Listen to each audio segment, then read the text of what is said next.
예, 오늘 말씀은 사도행전 23장 1절부터 13절까지 있는 말씀인데요. 오늘은 바울이 공회를 주목하여 이렇게 되어 있는데, 어제까지 내용은 바울이, 어, 예루살렘에 올라갔다가 모함을 받아가지고 사람들에게 폭행을 당하고 있을 때 천부장이 급히 가가지고 바울을 구해내고 그 다음에 관저에 들어가가지고 신문을 하려고 하는데 관저로 들어가기 전 계단에 서가지고 잠깐만 제가 아, 한 말씀 할 수 있게 되도록 해주십시오라고 하고 나서 이제 허락을 받고 설교를 막 하는데 내가 왜 이방인들에게 복음을 전하는 줄 아느냐? 내가 가는 것이 아니고 너희가 섬기는 하나님이 가라고 해서 내가 어쩔 수 없이 이방인에게 복음을 전했다. 하나님이 이방인에게 복음을 전하라고 했는데 너희들이 무슨 잔소리냐 하면서 그 사람들에게 이야기를 하니까 이렇게 말을 잘하면 하나님이 시켰다고 하니까 이 사람들이 좀 들을 줄 알았는데 오히려 듣고 이방인에게 하나님이 전했다라고 말을 하는 이 말을 이제 믿을 수가 없으니까 폭도들이 일어나 가지고 저놈은 죽여야 되겠다. 살림 둘 수가 없다라고 하니까 천부장이 혹시 바울이 이제 찢겨질까 해가지고 다시 관저로 그냥 대고 들어갑니다. 그래가지고 이제 가죽으로 딱 묶어가지고 바울을 막 때리려고 하는데 잠깐만 두 번째 잠깐만 나는 로마 시민권자야. 시민권자는 죄를 정하고 나서 그 다음에 체벌을 하든지 처벌을 해야 되는데 너희들은 내가 무슨 죄 지었는지 뭐 아냐? 물어보니까 이 천부장도 죄를 지은 걸 자기가 모르잖아요. 그러면서 로마 시민권자라고 하니까 나는 돈 주고 샀는데 너는 로마 시민권을 어떻게 받았냐? 그러니까 나는 우리 아버지가 시민권자에서 태어날 때부터 나는 로마 신자야. 로마 시민권자야. 이렇게 하니까, 이거 대단한 분이네. 이 가만, 이렇게 하면 안 되겠다.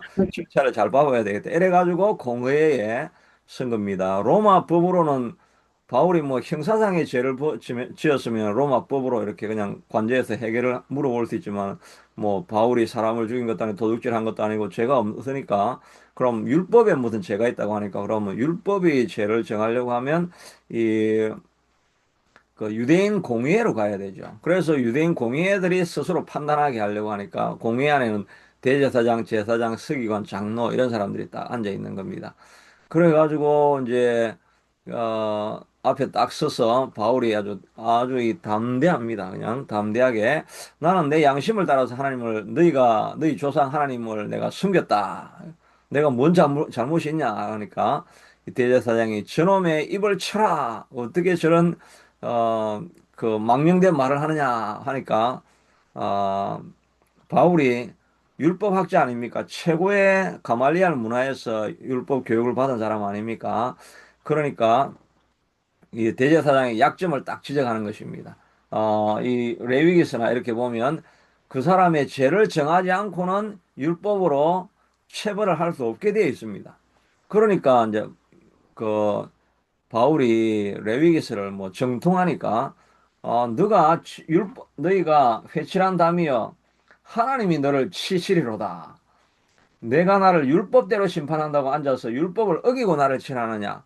너가 왜 레위기 율법을 어기느냐 하면서 자기를 신문하는 대제사장에게 너가 율법을 도대체 아는 자냐? 너가 율법을 지키지 않으면서 왜 내게 율법을 안 지겠다고 이야기하느냐? 바울이 지금 이 떳떳합니다. 뭐, 재판관 앞에서도, 사내들인 공회 앞에서도, 뭐, 한치도 이렇게 기가 꺾이지 않는 것입니다. 이 꺾이지 음, 않는 마음, 이게 중요하죠. 기가 음, 진짜 꺾이지가 않습니다. 아주 담대하게 이야기를 하면서, 그 다음에, 사람들이, 야, 저 사람이 대제사장이야. 그렇게 하니까, 아이고, 내가 잘못했네. 대제사장은, 종교 지도자들을 우리가 욕하면 안 되지. 이러면서, 이 말을 해주는 거는 내가 잘못했다는 이야기도 있지만은, 그 안에 바울이 율법을 가르치는 것입니다. 율법 안에 너희 지도자를 욕하지 마라, 모욕하지 마라고 했다. 그 말씀이 있는데 이렇게 하면서 율법을 가르치는 거나 마찬가지입니다. 이 사도행전 여기 보면 출애굽기 22장 20 28절에 이렇게 보면 너희 지도자를 모욕하지 마라 이런 말이 있거든요. 그러니까 바울이 내가 잘못했다는 건 인정을 하지만은 그러나 율법에 이런 말이 있다라고 하는 건 사실이 가르치는 거잖아요. 그렇게 가르치고 하니까 이제 어, 그런 이야기를 하고 이렇게 하니까 이제 바울이 이제 또 이 여유가 있으면 사람이 이런 그 아이디어가 떠오릅니다. 쪼려가 있고 두려워하면은 벌벌 떨기 시작하면 아무 생각이 안 납니다. 그런데 아주 여유가 있고 마음에 안정감이 딱 있으면 온갖 창조적인 생각이 딱 다 나죠. 그러니까 바울이 이 가만히 보니까 이 바리새인 저기 대제사장 제사장 서기 장로 중에서 파가 나눠져 있는데 주로 서기관하고 장로들은 바리새인이 많고 저 지도자들 대제사장하고 제사장 이런 사람들은 사두개인이 많습니다. 이 사두개인은 부활이나 천사나 영을 믿지 않거든요. 근데 바리새인은 믿습니다. 그러니까 대제사장이라는 사람이 부활도 안 믿고 천사도 안 믿고 영도 안 믿는 사람 이런 완전히 인본주의 사람, 인문주의 사람 뭐 이렇게 그렇게 이야기할 수 있겠죠. 그냥 율법으로만, 법으로만, 종교로만 이렇게 믿고 있는 이런 사람이 종교 지도자가 되니까 백성이 얼마나 힘들고 어렵겠습니까? 그렇게 하는 게 자기가 딱 보니까 두 파로 나눠져 있으니까 바울이 아이디어가 딱 떠오른 거지. 요거를 분쟁을 일으키게 해야 되겠다. 이렇게 하면서, 어, 그, 이 보면 일부는 사두개인이요, 다른 일부는 바리새인인 줄 알고 바울이 딱 이게 눈치를 딱 챘다는 것입니다. 요걸 어떻게 하면 나를 침수하려고 하는 참수하려고 하는 이 사람들에게 혼란을 일으킬까 하는 계획을 딱 가지고 나는 부활과 천사와 영을 믿기 때문에 이 고난을 당한다 그러니까 바리새인들이 이거 우리 편이잖아. 그렇게 하니까 사두개인은 이놈이 어떻게 부활이 어디 있어? 천사가 어디 있어? 영이 어디 있어? 이렇게 하니까 바리새인이 아니 부활이 있고 천사가 있고 영이 있지.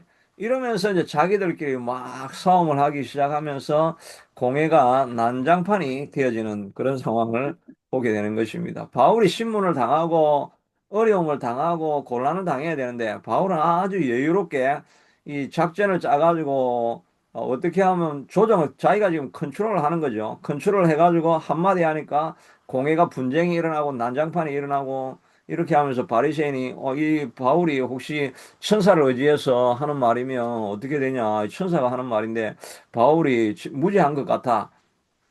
이러하면서 막 난장판이 일어나니까 이 천부장이 아니 도로에서도 난장판이 일어나고 지도자들을 모아놓고 하면서 재판을 해보라고 하면서 그냥 의미 있게 이렇게 해보라고 하는데도 또 난장판이 일어나고 이러니까 천부장이 이건 안 되겠다. 얘를 데려가서 우리가 보호를 해야 되겠다. 이래가지고 바울을 이제 다시 관저로 데려가 가지고 감옥에 넣어두고 다시 심판을 하려고 이렇게 하다가 나중에 뭐 자객이 온다 이런 이야기를 듣고 이제 가이사라로 갔다가 바울이 가이사라에서 로마로 이제 가게 되죠. 로마도 가는데 하나님이 로마로 이렇게 보내줘야 되는데 바울이 무슨 돈이 있습니까? 그냥 그 가이사라에 갔다가 죄수로 인정이 되니까 자기들 국가도 로마 돈을 가지고 다 해가지고 로마까지 지금 가게 되는, 직행하게 되는 그런 길을 만든 거죠. 어떻게 보면 어렵고 힘든 일이고, 뭐, 곤란에 빠지는 것 같은데, 하나님이 보호하니까 공짜로 가장 빠르게 로마까지 그냥 호송을 받으면서 가는 그런 길을 하나님이 만들어 주시는 것이죠. 아무리 어려워도 호랑이에게 잡혀가도 정신만 차리면 산다는 거죠. 호랑이 굴에 들어가도 정신만 차리면 사는 것입니다. 오직 하나님은 미쁘사 너희로 감당치 못할 시험당을 허락지 아니하시고 시험당할 점에 피할 길을 내사 너희로 능히 감당케 하시느니라. 아무리 어려운 상황이 와도 하나님이 나와 함께 하신다는 것을 믿고 하나님을 신뢰하고 있으면 우리가 알지 못했던 피할 길을 하나님께서 주시는 것입니다. 그런데 두려워하면 집니다. 마음이 꺾이면 집니다. 꺾이지 않는 마음을 하나님 앞에 늘 가지고 있으면 어떤 공의 앞에 끌려가도 절대 낙심하거나 우리가 실패하지 않게 되는 것입니다. 바울도 마찬가지죠. 시편 3편에 보면 압살롬이 공격하러 와가지고 죽이려고 들어오는데 내가 편안히 누워 자고 깨었으니 시편 3편입니다. 여호와께서 나를 붙드심이로다. 천만이 나를 애워 진친다 하여도 나는 두려워하지 아니하리로다. 다윗은 어떤 어려움이 찾아오고 갑자기 온 백성의 마음이 바뀌어져 가지고 압살롬이 자기를 공격해 오면서 백성이 다 배반하는 이런 상황 속에서도 천만인이 나를 둘러 진친다 할지라도 나는 두려워하지 아니하리로다 하는 이런 마음에 여유가 있지 않습니까? 우리가 하나님이 피난처가 되시고 하나님께 나아가면 하나님이 우리의 마음에 그런 평강과 힘을 주시게 되는 줄로 믿습니다. 하나님을 음, 바라보지 않으면 우리의 마음에 하나님이 차지하든지 하나님을 향한 믿음이 차지하든지 하나님에 대한 믿음이 없으면 우리의 삶 속에 두려움이 가득 찾아오게 되고 염려 근심이 찾아오게 됩니다. 그러면 마음이 한번 눌리기 시작하면 작은 문제도 엄청 크게 보이고 도저히 풀 수 없는 그런 문제같이 보이게 되는 것입니다. 문제가 커서 문제가 아니라 이게 뭐지? 문제가 커서 문제가 아니라 이게 지금 화면이 다른 게 보입니까? 예. 지금 이게 갑자기 화면이 좀 날아가 버렸네. 이게. 그게 사진이, 지금 우리 가족 사진 나와 버렸는데, 이게. 예.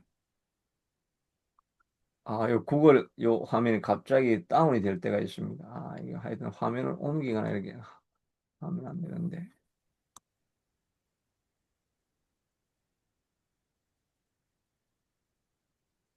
리스토어가 안 되네. 이거 골치 아프겠네. 아이고야. 예, 일단 화면 이거 하나만 켜놔야 되겠다. 인터넷이 제가, 어, 끊겼다고 나오지. 쉬어.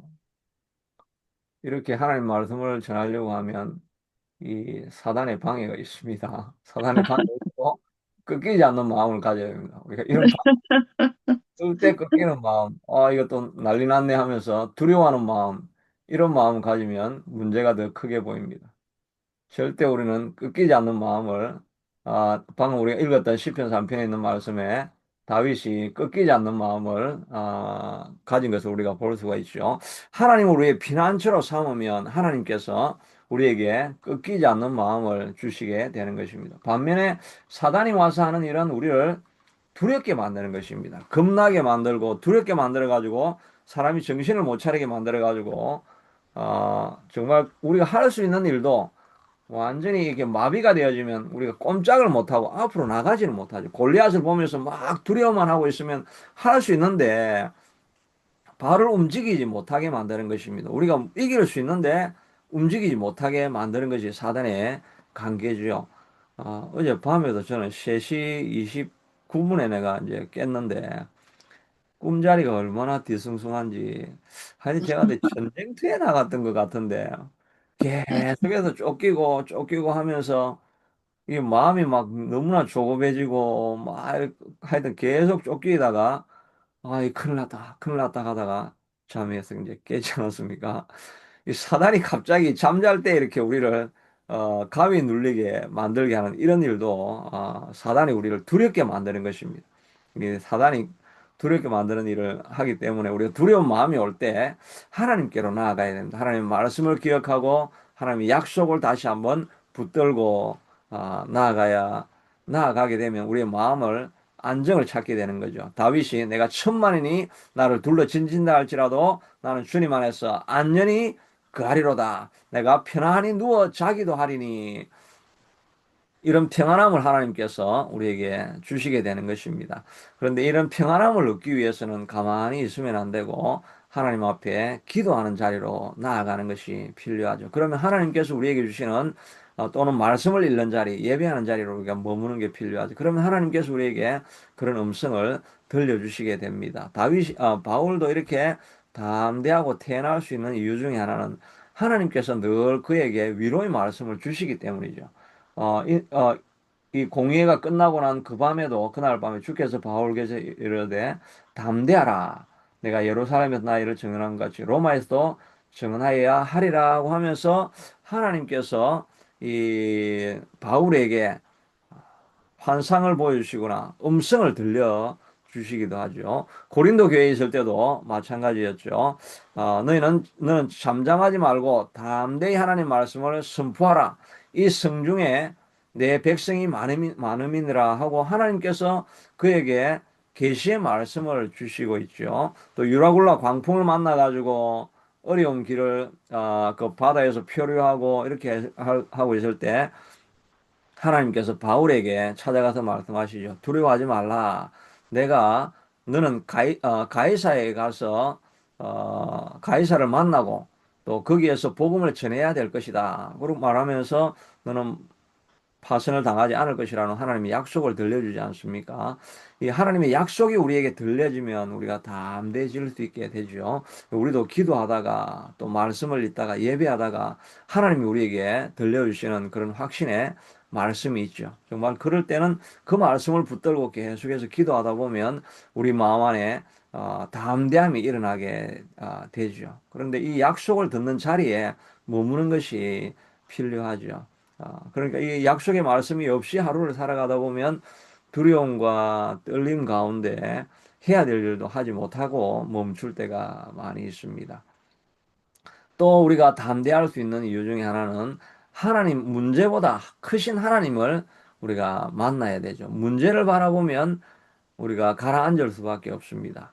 그러나 하나님을 기억하고 하나님의 약속을 붙들고 하나님이 하신 전능하신 일을 우리가 자꾸 묵상하게 되어지면 하나님을 묵상하니까 문제가 작아지게 되어지고 어떤 문제든지 뛰어넘고 넘어갈 수 있는 그런 힘이 생기게 되죠. 베드로도 예수님께서 무리를 걸어오라 하고 이렇게 하니까 오라 하고 하니까 예수님만 바라보고 가니까 무리를 올라가서 무리를 그냥 걸어가는 인류 최초의 인물이 되어졌습니다. 예수님만 바라보면 우리가 무리도 걸어갈 수 있고 어떤 문제도 해결해 낼 수가 있고 안 되는 것 같은 그런 절망적인 상황 속에서도 일어나서 우리는 걸어갈 수 있는 사람이 되는 것입니다. 주변에 있는 사람들이 어떻게 무리를 걸어가냐 이렇게 이런 절망적인 상황 속에서 이런 낙심스러운 상황 속에서 어떻게 너가 그렇게 태연하게 잠도 자고 편안할 수 있냐?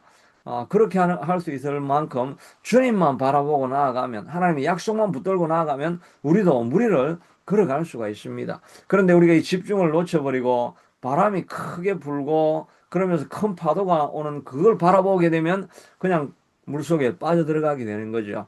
절망 속에, 낙심 속에, 우울증 속에 우리가 들어갈 수밖에 없습니다. 그때 우리가 주님을 바라보고 하나님의 약속을 의지하고 나아가면 우리가 끊기지 않고 앞으로 계속해서 나아갈 수 있게 되는 것입니다. 하나님께서 우리에게 이런 평안을 주시는 것입니다. 공의 앞에 자기를 폭력으로 나오는 이런 군중들 앞에 이런 사람들 앞에서도 마음에 여유롭게 이렇게 나아갈 수 있는 것은 바울은 이렇게 하나님의 위로하심을 늘 경험하게 되는 것인 줄로 되기 때문인 줄로 믿습니다. 우리도 오늘 하루를 지나가면서 하나님을 계속해서 주목해서 바라보고 또 하나님의 권능을 생각하고 또 기도하면서 하나님이 주시는 음성을 따라서 우리가 살아가게 되면 어떤 상황 속에서도 안전하고 평안하게 지나가게 될 줄로 믿습니다. 오늘도 기도할 때 하나님이 이 음성을 듣고 승리하시는 저와 여러분이 될 수 있게 되기를 축복합니다. 아멘. 하나님, 아, 우리가 어떤 환난과 어려움을 당한다 할지라도 주님은 우리에게 피할 길을 주시기라고 약속해 주셨습니다. 문제 때문에 문제에 가라앉거나 문제에 억눌려 있어서 두려움과 염려와 근심 걱정 속에 지내지 않게 하시고 전능하신 하나님의 능력을 바라보게 하시고 여리고성을 무너뜨리시고 골리앗을 무너뜨리시는 우리 하나님의 전능하심을 바라보고 우리가 주님 안에서 이길 수 있는 것을 믿고 담대함으로 선포하면서 나아가고 마음의 여유를 찾고 나아갈 수 있게 도와주시기를 원합니다. 사단은 끊임없이 우리를 마비시켜서 하나님의 일을 하지 못하게 두렵게 하고 떨리게 하고 낙심하게 만드는 참수하는 세력이 우리에게 끊임없이 찾아옵니다. 사단을 대적하라. 그래야만 너희를 피하리라. 하나님을 가까이 해라. 그가 너희를 가까이 하시리라고 말씀하여 주셨는데, 사단을 대적하고 물리치고 두려운 마음을 물리치고 주님 안에서 담대함으로 나아가고 이 삶 안에 평안한 마음으로 살아가고 태연한 마음으로 살아가서 열매 맺는 우리가 될 수 있게 되도록 축복하여 주시옵소서. 아멘. 기도드리옵나이다. 아멘. 아멘.